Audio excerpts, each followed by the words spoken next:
Senhoras, senhores, prazer estar aqui com vocês. Professor Gleibe, agradecendo muito aqui por você já estar assistindo esse vídeo. Por favor, o acompanhe, compartilhe, acesse as nossas redes sociais, se inscreva nelas para receber, obviamente, em primeiríssima mão essas comunicações. E acesse nosso site jusexpert.com e lá você irá encontrar com certeza cursos que você possa colocar na prática e já ter um retorno financeiro nesse momento tão nebuloso que nós estamos vivendo, né? Temos que dar soluções para isso. Bom, hoje, dia 11 de outubro de 2020, domingo, eu gostaria de bater um papo com você.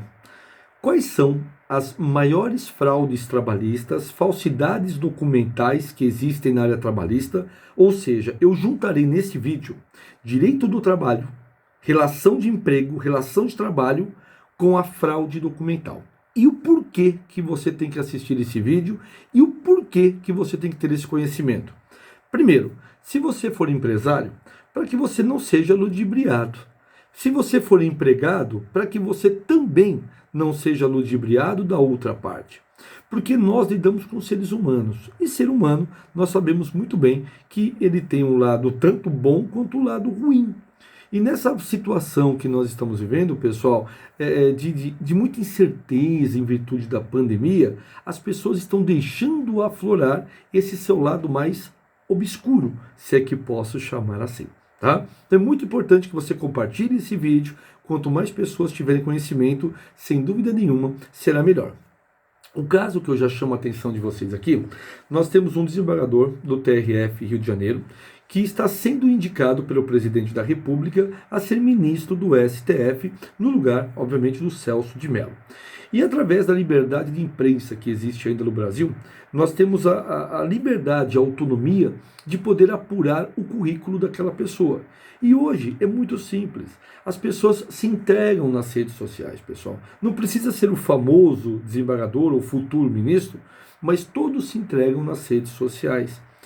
Até uma grande discussão que existe hoje é aquilo que a pessoa escreve, não é isso? Realmente é aquilo que ele defende? Gente, é óbvio. Aquilo que você escreve é aquilo que você defende. Por quê? Para os defensores desse ministro, aquela tese que ele escreveu, que é totalmente a favor do aborto, e o presidente que é alguém contra o aborto, aquela coisa toda, peraí, você escreve uma coisa e consequentemente defende outra. Ok? É uma contradição.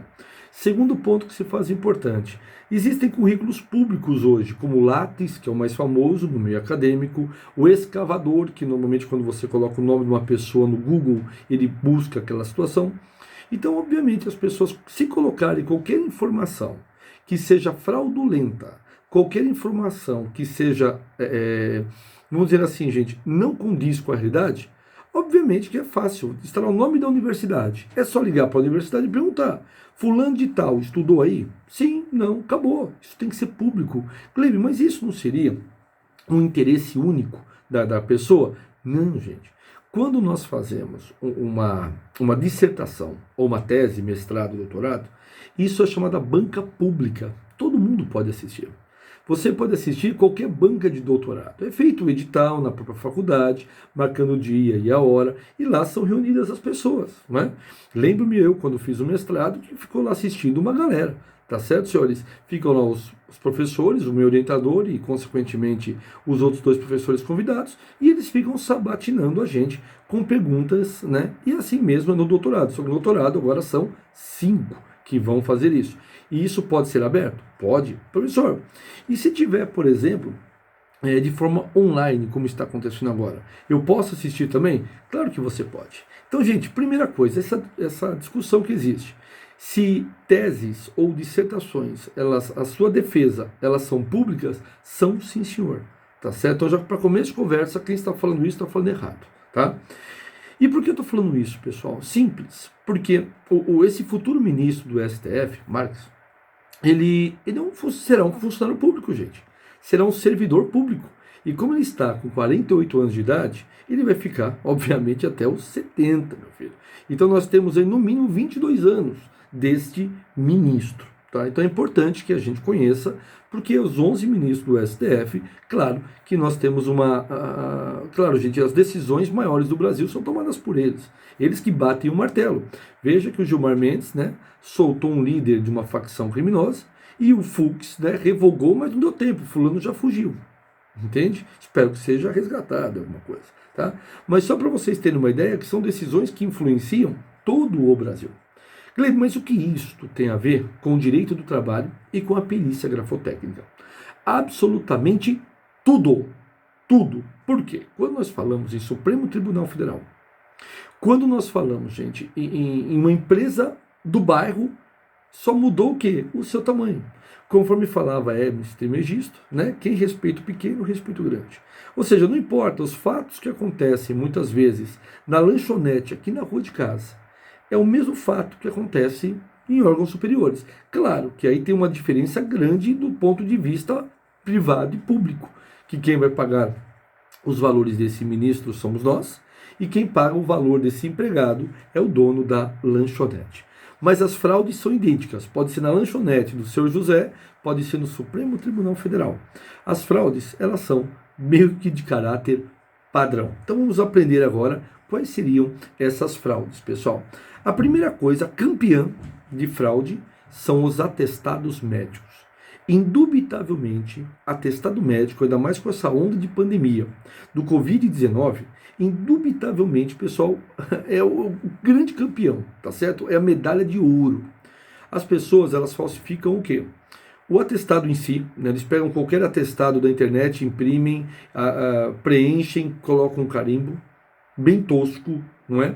Segunda hipótese, realmente eles vão ao médico, só que o médico dá um atestado de um dia, ele coloca 4 dias, porque o número 1 fica fácil, né? Coloca o número 4, ou o juiz, ou o médico coloca, por exemplo, 8 dias, vai o fulano e coloca o 1 na frente para dar 18 dias. Só que acima de 15 dias tem que ser encaminhado para o INSS. Ou seja, pessoal, nós temos situações muito simples de verificar se realmente a pessoa ela se atentou ou não aos detalhes. Vou dar um exemplo. A pessoa apresenta lá um atestado. Aí vai o RH e recebe esse atestado. E liga para aquele hospital, para aquela clínica. Esta clínica, ela é obrigada a fornecer? Via de regra, não. Não é obrigada a fornecer o relatório médico. Mas informar se a pessoa, né, compareceu lá ou não, ela é obrigada. Ainda mais se nós mandarmos um e-mail com documento digitalizado, informando necessariamente que realmente temos o nome, né, daquela empresa que foi encaminhado para nós. Da empresa que eu digo, a clínica médica. Então a empresa, né, essa clínica médica, é obrigada a fornecer, pelo menos para dar o feedback. Caso isso não aconteça, o que é muito raro, dela não querer fornecer, é simples demais, pessoal. É entrar com uma ação de exibição de documentos. Tudo bem? Então ele é obrigado a fornecer se realmente apareceu por lá ou não. Repito, ninguém quer o relatório médico, porque isso realmente é totalmente pessoal. O relatório médico, se o médico quiser se recusar a falar em juízo o que está acontecendo com o fulano, não tem jeito. Por isso que, obviamente, não se ingressou com ação trabalhista contra líderes, né, gente, que hoje estão no executivo, que estavam com Covid-19, para saber o que deu, né, qual o prontuário médico daquela pessoa, tá? Então, gente, atestado médico é o maior clássico que a gente pode ter dentro da seara trabalhista, juntamente com a grafotécnica. Esse é o primeiro aspecto. O segundo, gente, que nós temos aqui, que pode surgir para o perito, claro, é exatamente vender mercadorias no local de trabalho sem a permissão do empregador. Gente, tem pessoas que hoje utilizam a rede da empresa, né, a internet da empresa, o computador da empresa, para vender seus produtos e seus serviços. Por exemplo, eu tenho, tá certo, senhores? Eu tenho os meus cursos. Eu trabalho em faculdades. E aí, existe algum empecilho sobre isso? Absolutamente nenhum. Por quê? Porque eu utilizo a minha rede da internet, o meu computador. Tá certo, senhores? É sério. Eu não dependo, obviamente, das empresas para poder bancar isso. Eu não estou utilizando uma ferramenta única, tá certo, da empresa para vender os meus produtos aqui, para vender os meus serviços. Então, diante desta situação, aqui não há problema nenhum. Onde está o problema e onde que você é chamado para poder fazer a perícia? Simples. A pessoa utiliza a rede Wi-Fi da empresa para poder vender os seus produtos. mesmo que seja fora do horário de trabalho. Você está usando uma ferramenta da empresa, não é? Para poder utilizar meios próprios. Claro que a maioria das empresas fazem vista grossa para isso. Vistas grossas para isso. Mas, de um modo geral, isso pode caracterizar uma fraude? Claro. E aí nós podemos ir um pouco mais além. Nós podemos ir exatamente onde aqui, pessoal? Eu utilizo da minha rede de contatos dos clientes da empresa para vender os meus produtos. Aí realmente existe um grande agravante. Por quê? Se eu pego o e-mail que eu tenho daquele cliente na empresa e vendo o meu produto, aí está errado. Diferentemente da pessoa ter a cautela de usar as redes sociais. Por exemplo, onde eu estou aqui agora? No YouTube? No meu canal do YouTube. Eu estou no Facebook? No meu Facebook. Eu estou no Instagram? Opa, no meu Instagram. Eu não estou usando o Instagram da empresa, entende? Eu não estou usando meios pelos quais, eu não estou colocando o e-mail de absolutamente ninguém. Então você, como perito, muitas vezes é chamado para quê? Para poder atestar se realmente a pessoa utilizou ou não dos meios da empresa, o que é muito simples de ser visualizado. Tudo bem? Outra coisa muito importante, gente, isso é um clássico, é a adulteração do cartão de ponto para não registrar atrasos ou faltas. Gente, isso além de ser considerado um crime, ou melhor, uma fraude trabalhista, também é crime, porque você também está falsificando um documento, tá? Então o cartão de ponto, não importa se ele é um livro que você assina, não importa se ele é, por exemplo, um eletrônico, não importa se ele é digital, não importa. Tudo isso é considerado como fraude, ok? E isso caracteriza, além da justa causa, obviamente, do empregado, artigo 482, caracteriza também um processo crime por falsidade, tá certo? Aí depende se ela é ideológica, se ela é material. Então, diante desta situação, meus caros amigos, é muito fácil você ver a adulteração de cartão de ponto feito por terceiros. Então, onde nós peritos somos chamados? Cartão de ponto manual ou cartão de ponto no livro. Muitas vezes a pessoa chega atrasada, vai um outro colega e assina o nome dele. Ou o fulano vai embora mais cedo e o outro assina na saída no horário que deveria ser. Nós vamos atestar se necessariamente aquela assinatura é ou não é daquela pessoa. É muito fácil de ver. É muito simples de ver. Tá bom? Então isso pode caracterizar como uma hipótese de justa causa? Sim, mas isso vai depender muito da perícia pela qual foi realizada. Tá bom? Outra coisa também, gente, que é extremamente comum, quando o empregador ele fecha um acordo, não é? Com o empregado para que esse seja desligado da empresa para continuar trabalhando na empresa e receber seguro-desemprego. Não é? Quantas vezes a gente já não viu isso? Em que a pessoa pede para ser mandada embora, saca o FGTS com a multa, recebe o seguro-desemprego, mas continua trabalhando na empresa sem nenhum tipo de vínculo para poder receber o seguro-desemprego mais o salário. Aí depois de 6 meses é registrado. Aqui nós temos uma fraude de ambas as partes, tanto do empregado quanto do empregador. Os dois estão errados. Claro que normalmente o empregador é aquele que vai sofrer as maiores, ele vai sofrer, gente, as maiores consequências, porque ele tem um poder econômico em mãos. E uma vez que ele tem o poder econômico em mãos, consequentemente, ele fará jus ou não a essa situação. Okay? O empregado também será punido. Mas isso você não tem a menor dúvida, só que em menor grau do que o empregado. Qual que é a sugestão? Por que nós somos chamados para poder verificar uma situação dessa? Para saber se o empregado trabalhou em 6 meses ou não, é um trabalho muito mais de detetive. É um trabalho muito mais, assim, gente, ligado à área realmente de detetive, em que a gente vai ter que apurar se realmente foi feito um trabalho ou não, o que é muito simples. É ver e-mail, extrato bancário, tudo bem, gente? É ver comunicação, WhatsApp. Simples. E nós, como peritos, nós podemos também nos atentar às conversas de WhatsApp? Sim, gente, nós vamos comparar aquelas pessoas que escrevem no WhatsApp se realmente são elas. É muito simples, é só ver o linguajar que aquela pessoa costuma utilizar nas redes sociais e também em outras conversas do WhatsApp. Tá? Isso é bem interessante também. Outra fraude também, gente, que surge muito para a perícia é desviar valores da empresa, não é? Recebe um valor X do cliente e não repassa para a empresa. Então isso realmente, gente, é uma fraude, infelizmente, muito comum. Caracteriza sim como justa causa, mas isso vocês não têm a menor dúvida. caracteriza como justa causa, mas também gera um crime, porque você está desviando valores da empresa, tá certo? Pode ser enquadrado aí como furto, como roubo, depende, tá certo? Como estelionato, depende aí da situação em que for apresentada. Uma situação muito comum que apareceu para nós até recentemente foi uma senhora que trabalhava numa empresa de seguros. E ela pedia para os clientes, ao invés dela mandar o boleto para pagar, obviamente, o seguro daquela carga, ela pedia para que aquela empresa depositasse na conta dela, tá certo? E ela pagaria o valor, tá, daquele boleto. Só que ela recebia e não pagava o boleto e a carga ficava sem seguro. Belo problema, não é? E normalmente lanchas que eram encaminhados, tá certo? Era um valor alto dessa carga, valor alto. Bom, como é que foi descoberto isso? Muito simples, né? Quando um cliente mandou um comprovante bancário que tinha passado o valor para ela, exatamente o mesmo valor que era dado daquele boleto. Bingo! E não tinha sido pago aquele boleto, mas todos os dados da empresa estavam no sistema.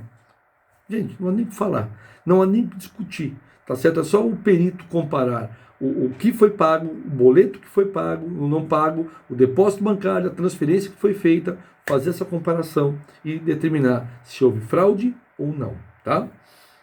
Gente, outra observação também que é muito comum na empresa, quando o empregado ele furta, tá certo? Bens da empresa, de clientes ou de outros funcionários.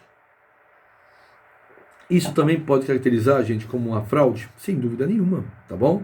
E onde que entra exatamente o perito nessa história? Porque nós vamos fazer o inventário dos bens. O que seria o inventário dos bens, pessoal? Por exemplo, obviamente que essa tela que está atrás de mim é uma tela apenas para fictícia, não são livros de verdade, tá certo? Mas, por exemplo, sumiu um livro dessa estante. Nós vamos verificar exatamente os livros que tinha e os livros que não tinha através de registro. Isso também se dá através de maquinário, por exemplo, dentro do hipermercado. Vamos saber quantas peças de picanha que lá dentro existem, quantos vinhos, quantos uísques. Tá certo, senhores? Para que a gente possa saber, averiguar de forma exata, tinha lá 10 caixas e agora só tem 9. Opa! Aí nós vamos atrás das câmeras e poder atestar aquela situação. É bem interessante. Então, quando normalmente nós não temos as câmeras, nós vamos pela contagem de entrada e saída de nota fiscal. Tá? E verificar quem era o responsável por aquele setor. Normalmente o responsável daquele setor será responsabilizado por aquele ato. Fechou? Gente, mas não é apenas o empregado que comete atos, tá certo, senhores? Não é apenas o empregado que comete atos nefastos, não é? Dentro de uma empresa. O empregador também pode cometer atos nefastos, ruins contra a empresa, contra o empregado. Quais são essas situações mais comuns em que nós podemos ligar o direito do trabalho com a perícia grafotécnica? Primeira situação, pessoal, pagamento feito por fora. O pagamento feito por fora é uma fraude, claro que é uma fraude, gente, totalmente irregular, porque todo pagamento que é feito ao empregado necessariamente tem que ser realizado de que maneira? Em olerite. O olerite é o recibo, é o contra-cheque, é o valor que é pago ao empregado e aquilo de forma discriminada. Ou seja, você tem que descrever de forma certa, correta, o que foi pago ao empregado. E é muito simples o perito quando pega isso. Você pega o olerite, pega o extrato bancário do empregado e vê que naquele dia que foi assinado aquele olerite, o valor da conta é muito maior, porque ele recebe por fora. Mesmo que seja. E é fácil, não é? Mesmo que seja feito em boca de caixa, alguma coisa, você consegue fazer a ligação, porque o empregado só presta serviço naquele lugar, ou só emite nota para aquele lugar, quando é uma PJ, uma pessoa jurídica, que obviamente manda. Então a primeira fraude cometida pela empresa é essa. Todo o valor que tem que ser pago é dentro de olerite. Mas isso não tenhamos a menor dúvida. Um ponto também importante para vocês, gente, é quando deixa de registrar o empregado em carteira. Quando deixa de registrar o empregado em carteira, nós estamos diante também de uma fraude documental. Por quê? Porque nós não registramos muitas vezes o empregado em carteira para quê? Para não pagar impostos, não é? Ou seja, e se o empregado sofrer um acidente? E se o empregado, muitas vezes, necessitar do INSS? Ele não tem, porque não foi registrado em carteira e, consequentemente, não teve o repasse junto ao INSS. Então, diante disso, estamos também de uma fraude. É super simples, gente. É só pegar o número do PIS, do NIC, do nosso empregado e levar junto ao INSS e ele fazer o levantamento. É muito simples essa situação também. Outra situação muito comum também é quando o empregado ele é registrado com um valor menor do que recebe. Tá bom? É o PF, né? O salário realmente literalmente pago por fora. Gente, faz a mesma comparação do holerite com as verbas trabalhistas que são pagas na conta do empregado. Tá bom? Outra coisa também que infelizmente está aumentando e aumentando muito é a adulteração no cartão de ponto para que não exista o pagamento de hora extra. Aqui nós estamos diante de uma situação, gente, extremamente comum, tá bom? Em que necessariamente, tá bom? É fraude, é crime, não pode ser feito isso. As partes serão comunicadas dessa situação. Não pode ser realizado desta forma. Ou seja, uma vez feita a hora extra, ela tem que ser constar em holerite e consequentemente paga. Para evitar pagamento de hora extra, existem outras coisas, que é o acordo de compensação de horas, que é o banco de horas, que pode ser individual agora, que pode ser coletivo, isso já era. Mas eu quero dizer para vocês, gente, também se atentem exatamente às fraudes que existem em banco de horas. Porque muitas vezes o banco de horas que existe no sindicato, através lá do acordo de convenção coletiva, na empresa é outra, mas essa empresa, como é que foi feito esse banco de horas? Se foi individual, tudo bem, é um acordo feito entre empregado e empregador. Mas se foi um acordo que foi realizado no sindicato, tem que respeitar as regras que foram impostas pelo próprio sindicato, tá bom? Mais uma fraude, gente, que foi inclusive levantado aqui pela Matra. Para quem não conhece quem é a Matra, gente, é a Associação dos Magistrados Trabalhistas, tá?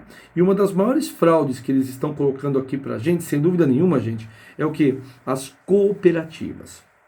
Cooperativa, vamos lá. Para você poder entender como é que você entra nessa seara como perito. Simples. A empresa, por exemplo, é uma empresa normal que tem seus empregados registrados em carteira. Manda todo mundo embora, paga as verbas e contrata todo mundo como cooperado. Opa! Só que o cooperado ele tem uma grande característica, gigantesca característica, pessoal, enorme. Qual é? Uma só. O cooperado não pode ter pagamento fixo. O pagamento do cooperado é feito de que forma? O pagamento do cooperado ele é feito de forma que do lucro oriundo que aquela cooperativa teve. Então, exemplo, é uma porcentagem que será paga aos cooperados em virtude da bendita cooperativa, o lucro que ela teve. Também, se não teve lucro, não teve pagamento. Está correto isso. Porque cooperado é um trabalhador, diferentemente de empregado que tem os direitos básicos. Artigo 7º da Constituição. Agora, o cooperado, ele tem lá seus direitos mínimos garantidos, ok? Só que ele ganha uma porcentagem sobre o lucro. E como é que se atesta isso? É só você verificar junto ao extrato dele, meu querido perito, e realmente saber se alterna ou não aquela situação. Dicas interessantes, não é? Gente, então peço que você compartilhe esse link, se inscreva em nossos canais, por favor, do YouTube, Instagram, Twitter, manda ver. Acesse o site Jus Expert e veja lá as novidades que nós temos para todos vocês. Fiquem com Deus, boa semana, podem contar sempre. Fui.